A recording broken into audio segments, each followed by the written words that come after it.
రఘుపతి గారు అమ్మాయి కదూ? అవునండి. దేవుడు ఆయన్ని చల్లగా చూడాలి. పగా ప్రతీకారాలు అంటూ చంపుకునే మేము ఇప్పుడు పిల్లా పాపలతో సంతోషంగా ఉన్నామంటే అంతా ఆయన చలవేనమ్మా. నాన్నగారి దయవల్లే ఈ రోజు ఉద్యోగంలో స్థిరపడ్డాడు. వెళ్ళొస్తామమ్మా. వస్తాం బాబు. మీ నాన్నగారు చాలా పెద్ద మనిషి అనుకుంటా. 10 మంది మంచిని కోరుకునే మనిషి. నాన్నగారు జడ్జిగా జిల్లాకి ట్రాన్స్ఫర్ అయి ఊళ్ళోకి అడుగు పెట్టేటప్పటికి ఊళ్ళో అంతా ఏవేవో గొడవలు. పరిష్కారం వెతుకుతున్నారా?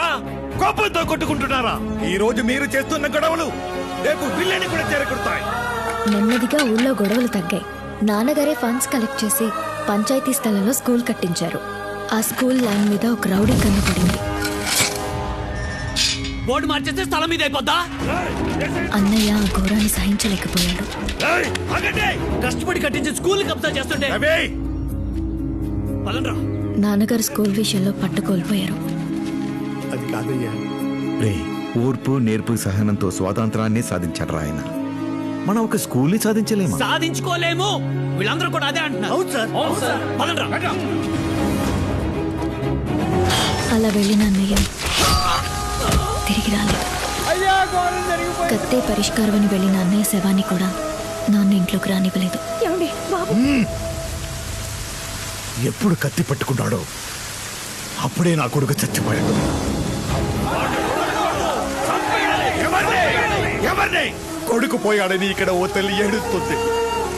మీరు ఎవరిని చంపినా వాళ్ళకి ఇలాంటి ఓ తల్లి, ఇలాంటి ఓ కుటుంబమే ఉంటుంది. చంపాలి. మనలో ఉన్న కోపాన్ని, మనుషుల్ని కాదు. చాలు. ఈ మట్టి మీద పడిన చివరి రక్తపు బొట్టు మా ఇంటి రక్తంగానే ఉండనివ్వండి.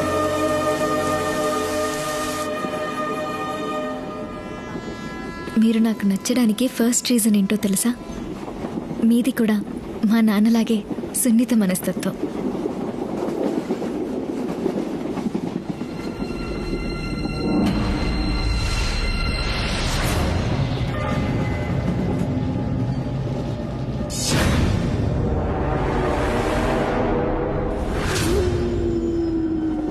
ఆయనలా ఆలోచించే గుణం ఉంది.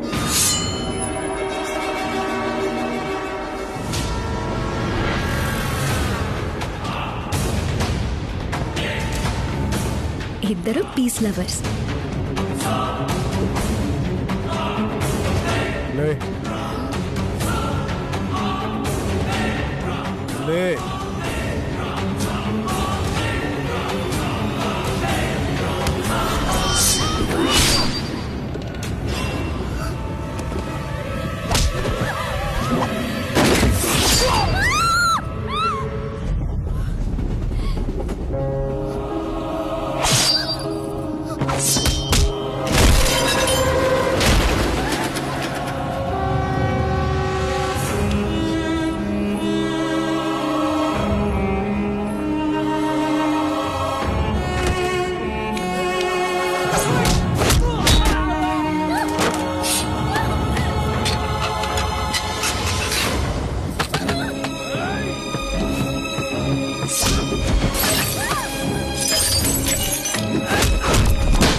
ప్రయాణం ఎలా జరుగుతుంది?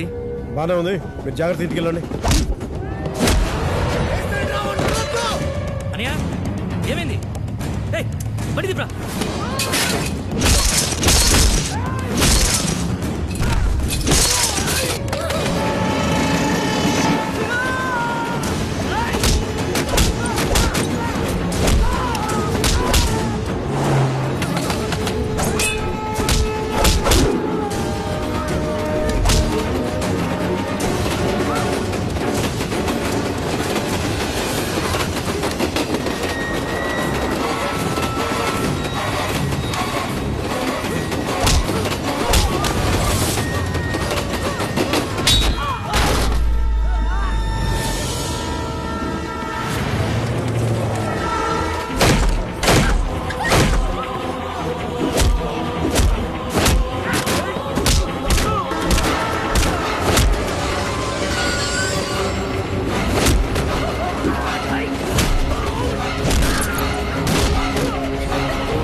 నువ్వేం భయపడకు, ఈ గొడవలు నాకు మామూలే, నీకేం కాదు.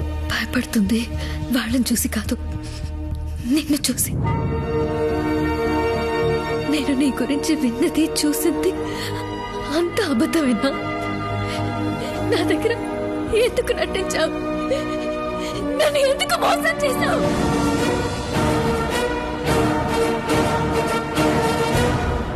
నా గురించి నీకెవరేం చెప్పారో తెలీదు.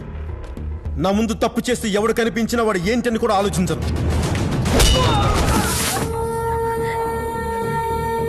ఈ చుట్టుపక్కల ఎవరినైనా అడుగు, కాటం రాడి ఇదే అని చెప్పాలి.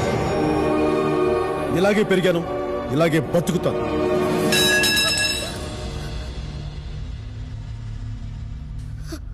నాకెంతమంది శత్రువులు ఉన్నారో, ఎప్పుడు ఎక్కడ ఎటు నుంచి కత్తి దూస్తారో నాకే తెలీదు. చూడు, ఇవన్నీ తెలిసే ఇష్టపడ్డావు అనుకున్నా. అయినా నీకు ఒక మాట ఇస్తున్నాను, ఎలాంటి పరిస్థితి ఎదురైనా సరే ఒక్క గీత కూడా నీ మీద పడనివ్వను.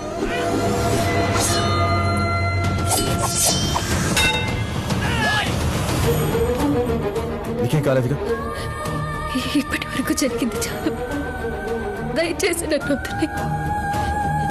అవును,